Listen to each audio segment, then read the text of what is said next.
साथियों, सोमनाथ स्वाभिमान पर्व 1000 साल पहले हुए विध्वंस के स्मरण के लिए नहीं, ये पर्व 1000 साल की यात्रा का पर्व है।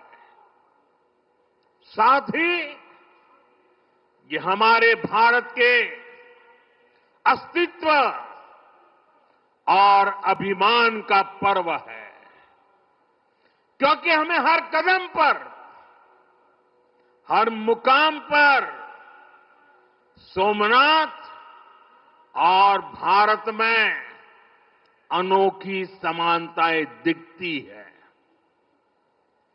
जैसे सोमनाथ को नष्ट करने के एक नहीं अनेकों प्रयास हुए, दुष्प्रयास हुए, उसी तरह विदेशी आक्रांताओं द्वारा कई सदियों तक भारत को खत्म करने की लगातार कोशिशें होती रही, लेकिन न सोमनाथ नष्ट हुआ और न ही भारत नष्ट हुआ।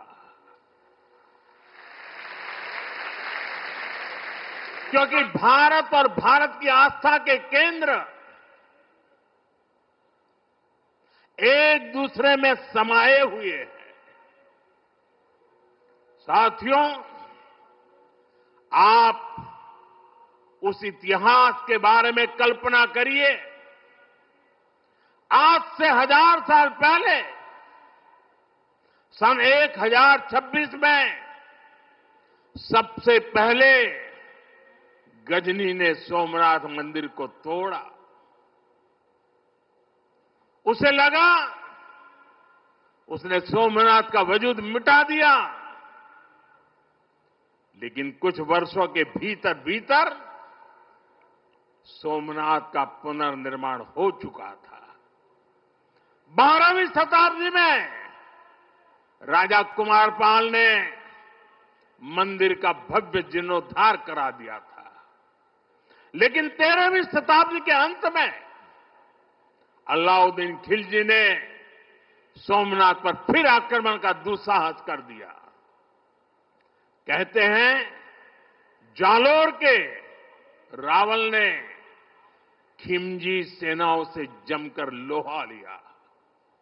इसके बाद 14वीं शताब्दी की शुरुआत में जूनागढ़ के राजा द्वारा फिर से सोमनाथ की प्रतिष्ठा संपन्न कर दी गई। 14वीं शताब्दी के आखिरी वर्षों में मुजफ्फर खान ने सोमनाथ पर फिर हमला किया। वो हमला भी नाकाम रहा। 15वीं शताब्दी में सुल्तान अहमद शाह ने सोमनाथ मंदिर को दूषित करने की कोशिश की और इसी शताब्दी में उसके पोते सुल्तान महमूद बेगड़ा ने सोमनाथ पर आक्रमण कर मंदिर को मस्जिद बनाने की कोशिश की, लेकिन महादेव के भक्तों के प्रयासों से मंदिर पुनः जीवंत हो उठा। 17वीं 18वीं शताब्दी में औरंगजेब का दौर आया। उसने सोमनाथ मंदिर को अपवित्र किया, सोमनाथ को फिर मस्जिद बनाने की कोशिश की। उसके बाद भी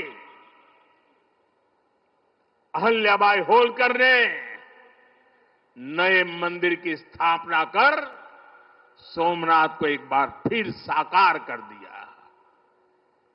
यानी सोमनाथ का इतिहास विनाश और पराजय का इतिहास नहीं है, ये इतिहास विजय और पुनर्निर्माण का है, हमारे पूर्वजों के पराक्रम का है, हमारे पूर्वजों के त्याग और बलिदान का है। आतताई आते रहे। मजहबी आतंक के नए नए आक्रमण होते रहे, लेकिन हर युग में सोमनाथ पुनः पुनः स्थापित होता रहा। इतनी सदियों तक का संघर्ष, इतना लंबा प्रतिकार, इतना महान धैर्य, सृजन और पुनर्निर्माण का ऐसा जीवन, ये सामर्थ्य अपनी संस्कृति में ऐसा विश्वास और ऐसी आस्था दुनिया के इतिहास में ऐसा उदाहरण मिलना मुश्किल है।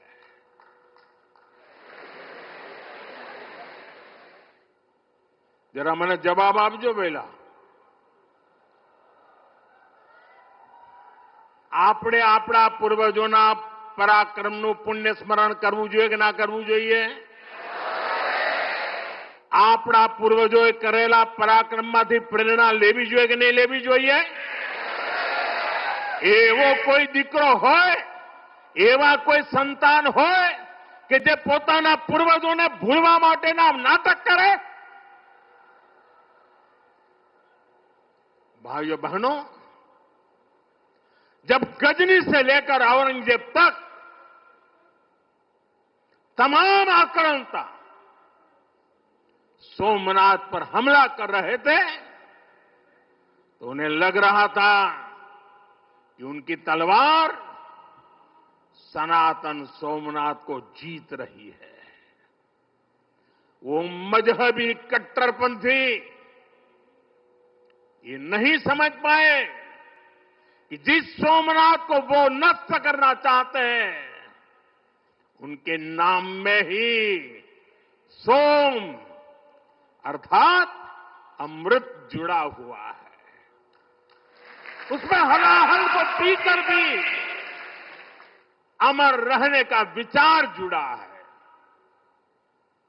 उसके भीतर सदा शिव महादेव के रूप में वो चैतन्य शक्ति प्रतिष्ठित है, जो कल्याण कारक भी है और प्रचंड तांडवः शिव ये शक्ति का स्रोत भी है। भाइयों बहनों, सोमनाथ में विराजमान महादेव, उनका एक नाम मृत्युंजय भी है। मृत्युंजय, जिसने मृत्यु को जीत लिया हो, जो स्वयं काल स्वरूप है। यतो जायते पाल्यते येन विश्वम तमीस भजे लियते यत्र विश्वम। अर्थात ये सृष्टि उन्हीं से उत्पन्न होती है, उन्हीं में लय हो जाती है। हम मानते हैं त्वमेको जगत व्यापको विश्व रूप, यानी शिव पूरे जगत में व्याप्त है। इसलिए इस हम कण कण, कंकड़ कंकड़ में भी उस शंकर को देखते हैं। फिर कोई उन शंकर के कितने स्वरूपों को नष्ट कर सकता है? हम तो वो लोग हैं जो जीव में भी शिव को देखते हैं। उनसे हमारी आस्था को कोई कैसे डिगा सकता था? और साथियों, ये समय चक्र है कि सोमनाथ को ध्वस्त करने की मंशा लेकर आए मजहबी आतताई आज इतिहास के कुछ पन्नों में सिमट कर रह गए हैं। और सोमनाथ मंदिर उसी विशाल समंदर के किनारे गगनचुंबी धर्म ध्वजा को थामे खड़ा है। सोमनाथ का ये शिखर मानोद्घोष कर रहा है, चंद्रशेखरम आश्रय मम किम करिष्यति वै यम, अर्थात मैं चंद्रशेखर शिव पर आश्रित हूं, काल भी मेरा क्या कर लेगा।